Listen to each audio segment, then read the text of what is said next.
देवी काळूआई, तू माझ्या आयुष्यात आलीस आणि सगळी उलथापालथच होऊन गेली। इतक्या घटना घडतायत आणि त्या सुद्धा अशा जीवावर बेतणाऱ्या।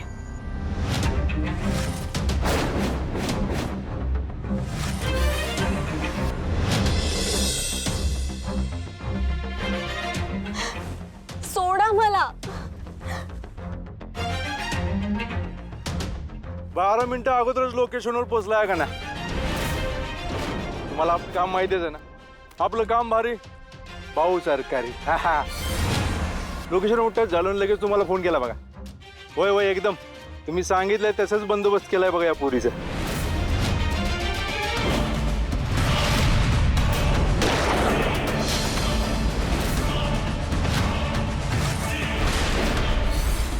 आहे तर समोरच आहे। कामगिरी पत्ते झाली की तुम्हाला लगेच फोन करून कळवतो। ठेवू का? हा अहो अहो बोलायचंय मला। फोन का ठेवलात? बोलायचंय ना मला। ते म्हणाले होते ना भेट करून देतो, सुटका करतो म्हणून फसवताय का?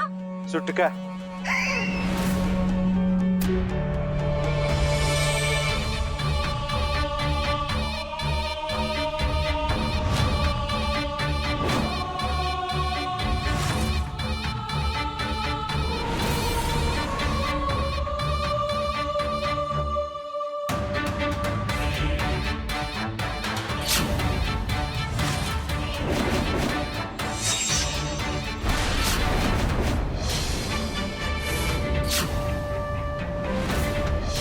सुटका?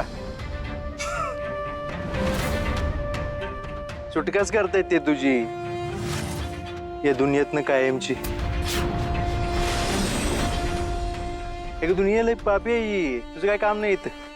मोकळी करतो तुला एक त्याची। अहो काय बोलताय? माझी आणि संकेतची भेट करून देणार होतात ना? मग द्या आमची भेट करून। मारणारच आहात ना आम्हाला? मग शेवटची इच्छा तरी पूर्ण करा। शेवटची इच्छा? मरणाऱ्याला पाणी पाजत नाही आम्ही इथे, म्हणजे शेवटची इच्छा। आणि राहिला प्रश्न भेटायचा, भेटेल तुझा भाऊ तुला, पर इथं नाही, वर।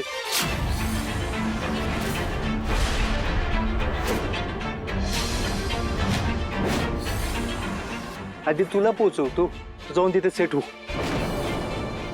मग ते येईल की मागणार रमत गमत। त्याचं काय माहितीये काय? त्याची केस जरा वेगळी आहे। तुला कसं आहे झटक्यात मोकळं करणार आहे, तसं त्याचं नाही। मिलिंद दादा लय तडपवणार आहेत बघ विचारायला।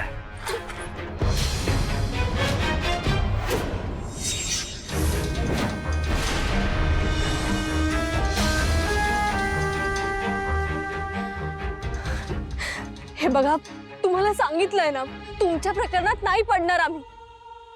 शब्द दिलाय ना तुम्हाला। शब्द? स्वतःच्या बापाच्या शब्दावर विश्वास ठेवत नाहीत मिलिंद दादा। तू किती अडकी पत्ती गे आली मोठी शब्दाची। आता थोड्या चिळ्यात बम।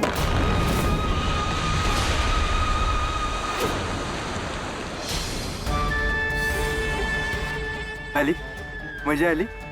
अजून लय मजा बाकी आहे। कसं आहे, तुला जिथं बांधून ठेवलंय की नाही त्याच्या खाली सुरुंग पुरलाय।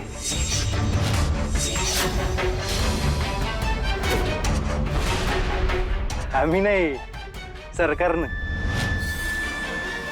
हे त्यांचं काम चालू आहे ना इथं। आम्ही फक्त अलगत त्याच्यावर तुला बांधून ठेवलं। आता थोड्याच वेळात धमाका होईल। आमचं काम झाले, तुझं पण होईल थोड्या वेळात।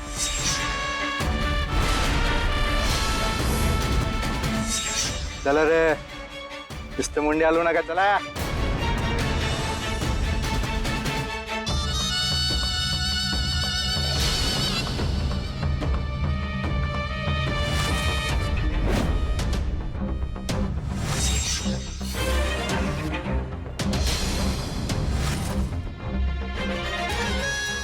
आई काळूबाई, का आणलंयस इथे? आई बाबांना फसवून आलोय आम्ही, पण सगळं संपणार आता। चुकलं, माझं चुकलं। बाबा सांगत होते जाऊ नका तरीही आले, तुझी ओढ लागल्यासारखी आले. हे सगळं तू उघड्या डोळ्यांनी बघतेस. मी पण आता माझ्या भावाची जीवावरी. नाही नाही,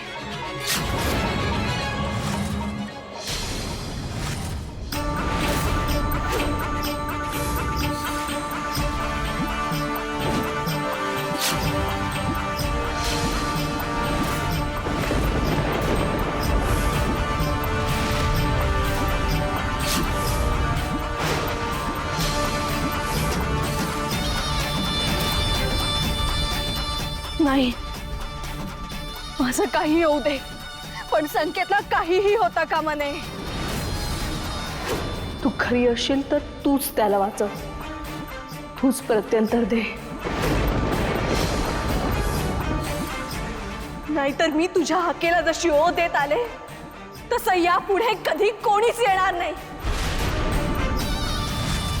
तू खरी असशील तर काळूबाई ये, धावून ये.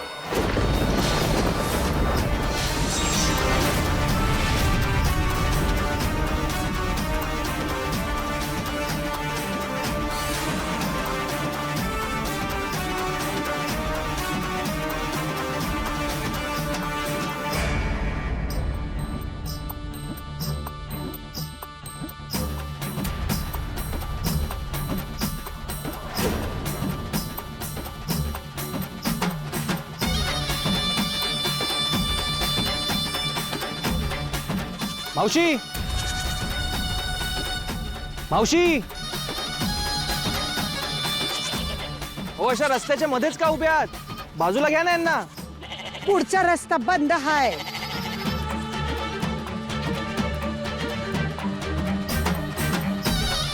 का? अरे बाबा, पुढं नदीचा पूल ढासळलाय. तू जा, जुन्या रस्त्यानंच जा.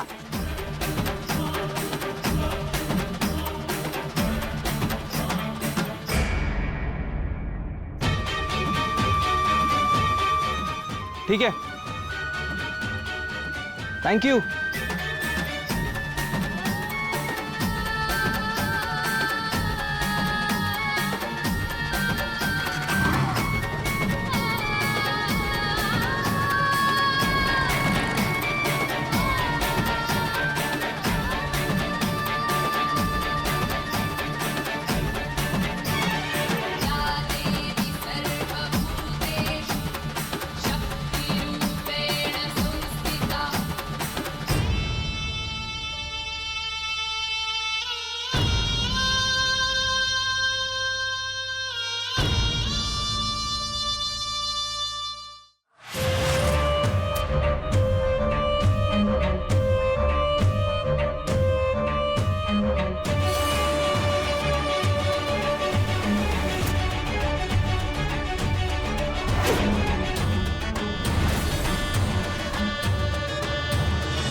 आजचा धमाका बघायला खरी मजा येईल. एका मागे एक फटाके फुटतील तसं सुरुंग फुटतील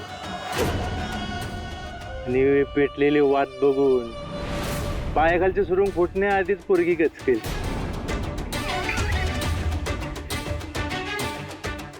मिलिंद दादाच्या विरोधात पुरावे देते काय ते घे मग.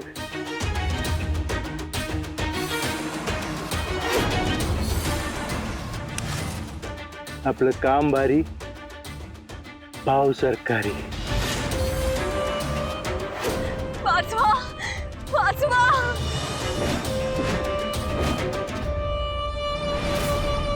सोडा, सोडा.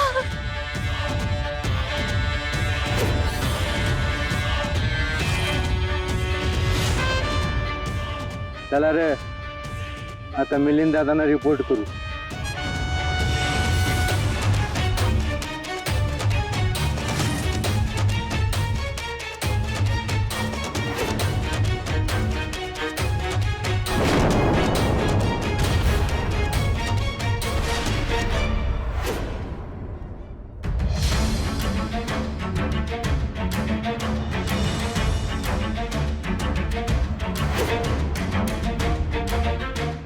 यावेळी सुरुंगाचा स्फोट पण हे काम तर बंद केलं होतं. नक्कीच काहीतरी गडबड आहे.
अमोघने सुरुंगस्फोटातून मला वाचवलं.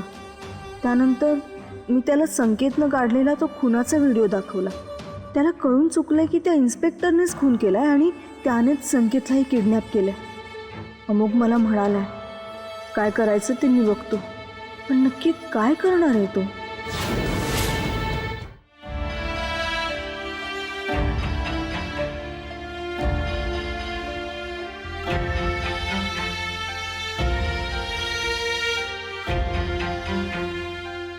मिलिंदला खूप समजावलं पण तो ऐकून घेण्याच्या मनस्थितीतच नाहीये. काय करू कळत नाहीये. काय करू काय करू काय करू काय करू.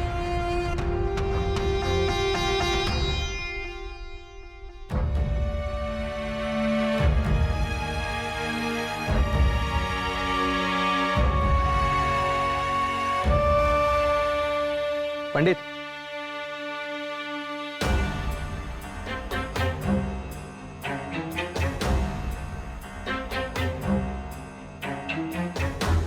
इथे लाईट नाही.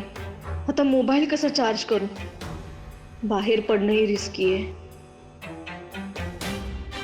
ओ माय गॉड, बाबांना नंतर फोन करेन म्हटलं होतं, केलाच नाही तो फोन. मी तसंही करून तरी काय सांगणार होते. माझा फोन नाही आलाय म्हटल्यावर वैतागून दोघेही माझा आणि संकेतचा फोन ट्राय करत असतील. आणि आता दोघांचाही फोन लागत नाही म्हटल्यावर किती टेन्शनमध्ये असतील. अरे देवा.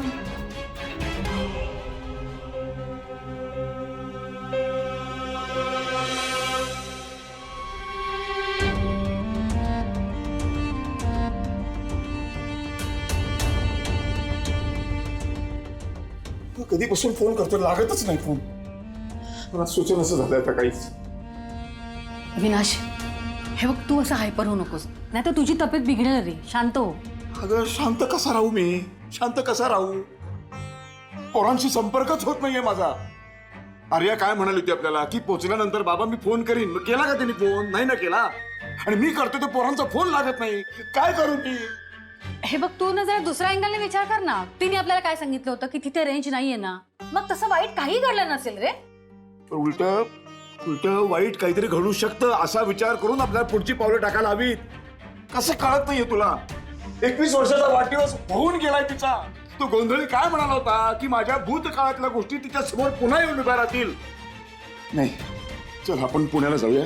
नाही अविनाश, अविनाश, ऐक माझं, असं वेड्यासारखं नको बाबूस. मी वेड्यासारखा वागत नाहीये, मुलं वेड्यासारखी वागतायत. इथं आई बापाचा जीव टांगणीला लागलाय, कळत नाही त्याला.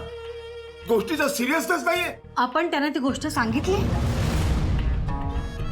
अविनाश, तुझ्याची अवस्था बघून मला तर असं वाटतं की आपण त्यांना नाही सगळं काही सांगायला हवं होतं, निदान आर्याला तरी. नाही, अजिबात नाही. यातलं त्यांना काहीही कळता कामा नये.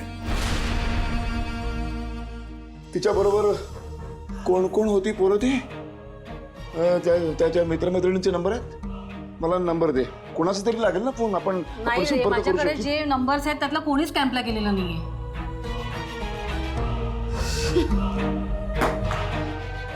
फोन उचल. जरा शांत राहा ना रे, काय चाललंय तुझं? एक मिनिट एक मिनिट मी कॉलेजच्या वेबसाईटवर जातो, तिथे बहुतेक प्रिन्सिपलचा नंबर मिळेल. अविनाश काय करतोयस तू? अरे किती वाजल्यात ते बघ तरी. हे बघ, तू असं कर, सकाळी लवकर उठ आणि त्यांना फोन कर. नाही ग, मी नाही राहू शकत अनिता, मी राहू शकत नाही. माझ्या जीवाला स्वस्थता नाही. त्या गोंधळाने सांगितल्याप्रमाणे सगळं घडायला लागलंय. म्हणजे तिचं ते बिल्डिंग वर जाणं, नंतर तो तिच्या स्वप्नामध्ये मावळखेडचा दगड दिसणं, तिच्या कॉलेजमध्ये त्या माधवनी येणं, सगळं बरोबर त्यांनी सांगितल्यासारखं होत चाललंय. अविनाश, निगेटिव्ह विचार करू नकोस. सगळं व्यवस्थित असेल. हे तू मला सांगतेस का स्वतःला समजवतेस?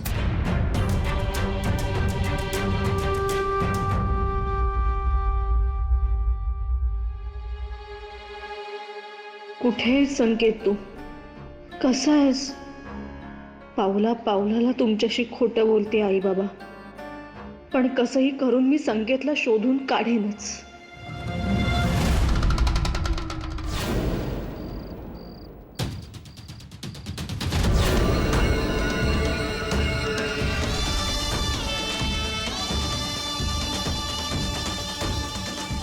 धूळ घेतो पायाची गुरुजी. एवढ्या तातडीनं बोलवलं. ते बघितलं? चंद्रावर ढग दिसतात. दाखव. असंच तुझं सगळं खानदान दाखवलं जाणार आहे त्या पुरीमुळं.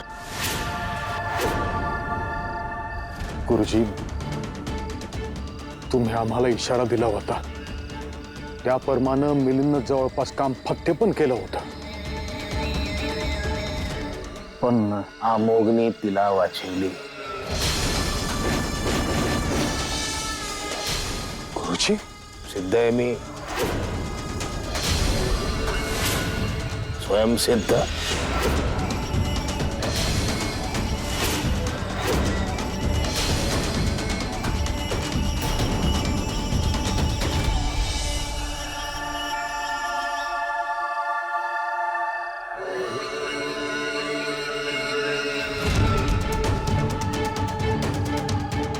आमचं चुकलं गुरुजी. नाही नाही, म्हणजे ज्या पुरीपासून तुमच्या खानदानाला धोका आहे त्या पुरीला तुमच्या घरातलाच माणूस मदत करतो. म्हणजे काळूबाईची साथ दिल्यासारखं होत नाही का? आठवत तुझ्या बापासोबत काय झालं होतं?